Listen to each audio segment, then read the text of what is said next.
Hello? Okay. It's for you, James. Hey, James. This is James from the future. I just wanted to give you a call and let you know that puberty can be tough, but you can get through it. So I just wanted to let you know that everything's gonna be okay and I love you. You got the wrong number. I grew up in a generation where smartphones were a new thing and everyone in my class had one, except for me. My parents never got me one because they didn't want me to access the internet on a device that could fit in my pocket because they were super strict and didn't want me looking at internet stuff, which backfired horribly. So they never gave me a smartphone. In fact, I didn't even get my first cell phone until I was 16 years old. Now, as an adult who uses a cell phone every day, I don't know how I survived for 16 years without one. I think when I was younger, if I was ever in a situation where I needed to call my parents, I would just ask the nearest person if I could borrow their phone. Now, if there's any parents watching this who haven't given their children a cell phone yet, take it from a guy on the internet with no children. You should get them one. It doesn't have to be a smart one, you can just give them your standard drug dealer phone, but you should at least give them a cell phone in case there's an emergency and they need to call you or the police. The only downside I can think of giving your child a phone is they'll end up spending too much time on it, so you should just turn off their service from time to time, I don't know. When I turned 16 and finished up my sophomore year of high school, I got my very first cell phone. An LG Cosmos 2. I didn't grow up in the 90s.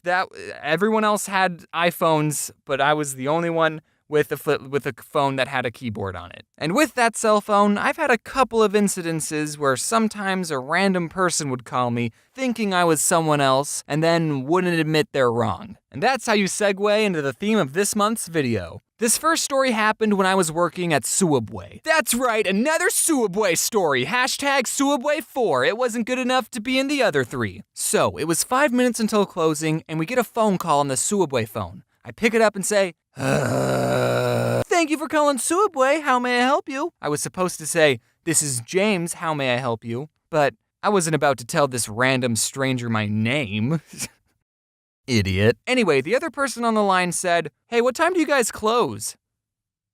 In 5 minutes. Is it alright if I show up late? I just need gas. And being the good employee that I was totally willing to make this guy's sandwich over the phone, let him pick it up after we closed, and then I wouldn't ring him up and just pocket the money. I'm just kidding. I wouldn't do that. That's a crime. Please don't sue me. So I said, Yeah, I can do that. What kind of sandwich do you want? And he said, I just need gas. Oh, don't worry, sir. This sandwich will give you plenty of gas. I mean, do you want chips or something? No, he said. I just need gas. I was a little confused. Okay, yes. So you'll get gas, then are you gonna stop by and pick up a sandwich? And he said, I don't want a sandwich. And then it hit me. Even though the first thing I ever said to this guy was, thank you for calling Subway, I think he thought he was talking to a gas station. So I said, Sir, this is a Subway? Oh. And I never got the chance to tell him that gas pumps don't close. This next story happened when I was at home and I got a call from a number I didn't recognize. Now, I've had friends tell me that they don't answer the phone to any number they don't recognize, but my anxiety won't let me do that. What if it's your bank calling saying your account got hacked? What if it's your grandma, because why would you have her saved in your phone? Or what if it's your Nigerian uncle who wants to give you his collection of gold bars and needs your information for a wire transfer? You just never know, so I always pick up the phone. So I answered it, and it was this woman asking for a Lawrence. And I said, oh, I'm not, you have the wrong number. And she goes, isn't this 416295? That's obviously not a real number, so don't try calling it. And I said, no, this is 416293, because that's my phone number. Again, that's not actually a valid phone number, so please don't call it. And she goes, 3? I don't think I pressed 3. And I don't know what to say to this woman, because my number is 416293. It's really not. But she doesn't think she pushed 3. So I don't know how she's talking to me right now.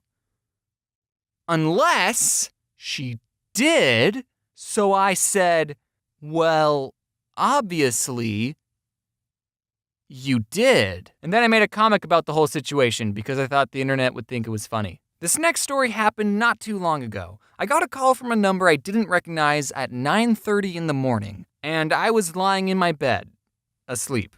And most people would agree that you're supposed to be awake and productive at 9:30. And I didn't want whoever this stranger was thinking I'm lazy, so I had to answer the phone with my best, "I've been awake for several hours" voice.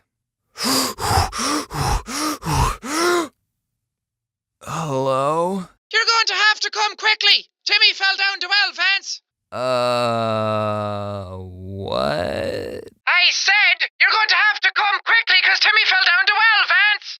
I could tell it was a woman on the phone, but it was either her accent or the phone being buggy or I just had woken up, but I could not understand anything she was saying. But I could make out one word, which was Vance. So, I did not have a lot to go off of. I said, "I think you have the wrong number." Okay, goodbye. No, I got the phone. You gotta come quickly because Timmy fell down. Well, I should probably get the day started, I thought as I went back to sleep. But then immediately I got a call from the same number, and I thought, okay, maybe if this person is calling again, even after I explicitly told her she had the wrong number, maybe it's not a wrong number after all. Maybe there's something else going on. Maybe it's an emergency, so maybe, talk to me. Vance. Okay, I can't understand anything you're saying. So then this woman must have handed the phone to her friend because a different voice started talking and I could actually understand her, and I'll never forget what she said, which was, "Vance, no one thinks That you're funny. and even though I'm not Vance, that kinda hurt. So I stated the obvious, which was, yes, I am. And also I'm not Vance. And she said, no, Lance." so this whole time, these two have been looking for a Lance. So I told this woman, I'm not Lance either. And she said, "Well, this is the number they Gave me. okay, if she had said it like, oh, I'm sorry, this is the number they gave me, I didn't mean to call you, stranger. Also, I do think you're funny and enjoy your videos, then that would have been totally fine. She's just shifting the blame to someone else. But instead, she sounded so condescending, like I was wasting her time. Well, this is the number they gave me, and they can't be wrong, so you must be the real Lance. So I said, well, they must have given it to you wrong. Look, I'm too tired to be polite. But then she hung up on me. Like this woman just basically called a random person, said, you're not funny, and then hung up. So I decided to call her back and said, hey, I just found the real Lance. He's the funniest guy I ever met, and he told me he doesn't give his phone number out to rude pieces of shit. I'm just kidding on that last part. I thought about doing it, but then I went back to sleep. I didn't do it. And then someone on the internet found my phone number, and I changed it. And whoever has my old number is probably getting a lot of calls from strangers and people I went to high school with. Sorry about that.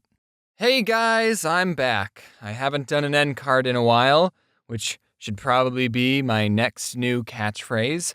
If you didn't know, I wrote a book and you can buy my book. But if buying things online isn't your style, it's also available at Barnes & Noble or any other local bookstore. Be sure to check it out in a library. And remember to give it back. Thanks for watching, everyone. Honestly, thank you for being so patient. I wish I didn't have to go a whole month between posting, but I hope this was worth the wait. Thank you to Rushlight Invader for animating some segments. If any animation looked at all decent, that was him doing it, not me. Thank you to Anti-Darkheart for making the backgrounds, and also thanks to Pantless Pajamas and Toonsy for doing the coloring. And also thanks to Jacksepticeye for voicing one of the characters. The character is supposed to have an accent, and I was like, dude, you're perfect for this. Do you want to voice a character? And he was like, yes. Thanks again, everyone, for watching. I'm going to VidCon Australia now, so I'll let you know how that went when I get back. I'll see you all later, and wear your seatbelt.